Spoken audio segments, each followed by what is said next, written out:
everybody, welcome to my channel. Today we're going to talk about the mute child. I'm Rita and today it's all about you.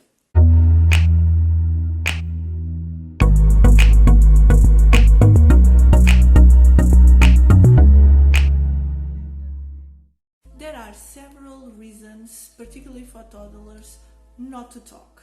Some of them are just simple causes, but others may be a bit more complex. The simple ones may be just a delay that soon will be overcome. But the more complex can be physical problems on the mouth, palate, tongue, and so on, speech disorders, hear loss, autism spectrum, intellectual disabilities, or any other kind of neurological issues. Some forms of anxiety may emerge a child into a selective mutism. And this is an anxiety disorder that makes a person not be able to speak in certain social situations. It may eventually start in childhood and goes until adulthood. And this is explained by some expectations to talk to certain people or in certain situations that trigger a freezer response, feelings of panic and frightened. In these cases, it's very common that a child only speaks at home and the verbal language is totally normal and he has a normal speech behavior at home, but he is unable to do the same when he is in certain social situations, when he is in school, in kindergarten, with other people, particularly outside home or outside the family nuclear members that he usually is.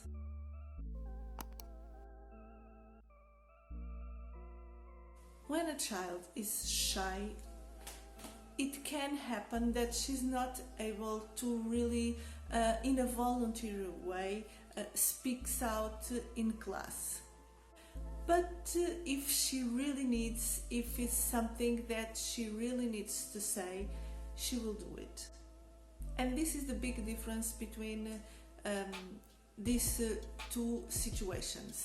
A child is having some selective mutism when she just can really talk. And this situation, it causes such an strong anxiety that really creates and triggers some physical responses like unresponsive manners, totally frozen, a very rigid body posture, a flat expression on the face, and in some cases the child almost seems like she's paralyzed. And of course this situation causes not just embarrassment from the parents, but also cause actually a very discomfortable feeling in the child because of all of these triggers that can happen, but also because of all this pressure that the child feels, and she doesn't really understand how to cope with this and how to deal with all of these anxiety feelings that she is having. There are certain misconceptions about this topic, and I want to here talk about some of them.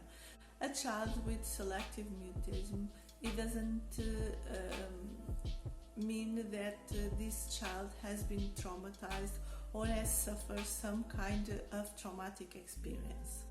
Most of the times this selective mutism it is misunderstood by certain professionals because this is not very studied, and lots of children are diagnosed as having the need to see a speech therapist.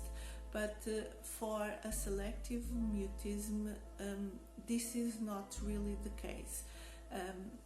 Usually in this kind of situation, the child doesn't need speech therapy because actually she doesn't have any kind of language disability or language disorder. She does just have this block that is caused by anxiety, but at home and when she's in her environment, she speaks correctly the language that she usually speaks with the family or the parents or the people that she lives with. Another misconception is that this is not a form of autism, and this is not a child being manipulative or making some kind of tantrums in these situations. This is a real problem, and this is a situation that it is real. The feelings are real, and the whole anxiety issue is real for the child. As we saw before, even giving some physical symptoms and some physical reactions that the child cannot cope with. The causes are totally unknown, and a child can inherit this condition, has a tendency or a special tendency for anxiety, or even have a kind of phobia that can really reveal in this genetic response. The situation is that the child understands and speaks totally correctly in some situations, but not in others, particularly in the social environment. Children with selective mutism can eventually also have sensory processing disorder, which means that she is having some trouble processing some kind of information. And this can really get the anxiety levels really high. This child can be also sensitive to sounds, for instance, loud music or any kind of loud sounds. Be sensitive to bright lights, to specific tastes, to specific smells, and to specific fabrics or materials that she can touch. Of course, this all can lead to a certain amount of frustration that usually small children, particularly toddlers, cannot know how to cope with, and the anxiety is the proper response to their own bodies. And of course, this is caused by a misinterpretation of social cues, which of course made all of this process even more intense for this child. Sometimes misguided bilingual situations may also cause an increase of anxiety, particularly when a child is still learning the languages, so 2 or 3 languages that she is dealing with, and she is not certain which language she should use in certain situations, particularly in some social situations.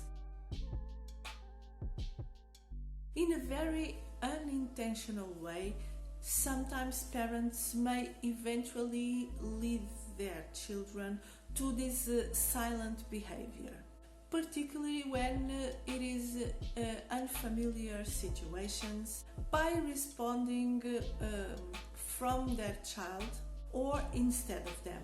This is very typical of overprotecting parents, and this is also a mechanism for these parents to protect themselves from the social criticism of why their children is not talking as expected in a social way.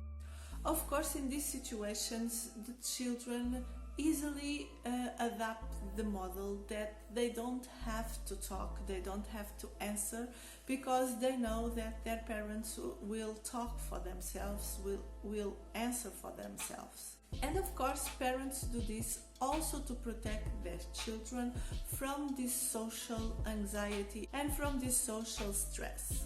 But of course this has other kind of issues, because this doesn't give only the negativity idea of talking in certain situations, because they have this parent that talk to them or through them, but also take the opportunity to individualization, to independence, and to see their feelings validated by their parents.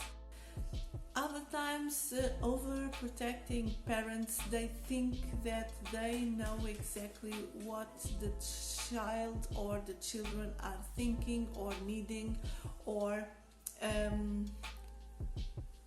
feeling, and so they don't really make their child to talk or to ask or to say anything about what they want, because the parents automatically know how to provide all the needs of their children. And this of course is also another negative effect, because not just take the possibility for a child to talk and to express themselves and to be heard, but also take the opportunity to a child to really understand their own needs and really make an effort, even if it's small, to reach them. So this is also something very important for a child. These circle situations really results in a very negative feelings for the child, particularly when she is not with the parents, for instance, when she is in the kindergarten or in school, because she doesn't know how to cope with their anxiety and doesn't know how to overcome the situation for the child be able to speak when it's required. Of course, here I'm not saying that this is caused by parents. I'm saying that overprotective parents turn everything much more difficult for this to happen, or for this kind of situations, and it can really get the level much more higher in terms of selective mutism in their children. So selective mutism has, as we told you before, no really specific cause behind the hereditary genetic cause. Of course, the environment, it can really bring the child to a much more higher level of selective mutism. But what is important to retain is that the main treatment for this kind of situation or issue is not really speech therapy, is usually behavior therapy, which is a psychotherapy way of treatment, and this requires psychological evaluation in order to really discover if this is something that is diagnosed, or if it eventually can be another type of mutism. And this behavioral therapy will focus on helping the child coping with their anxiety, learning to speak in new settings, particularly in social ways, reinforce self-esteem and self-confidence, awareness on how can a child avoid or reduce triggers, and having some learning mechanisms to cope with all of these overwhelming feelings. And so that's all for today, guys. I hope you like it. I hope you subscribe to the channel. Leave a thumbs up, share with a friend, comment if you want, and I'll see you next time for another video. Bye!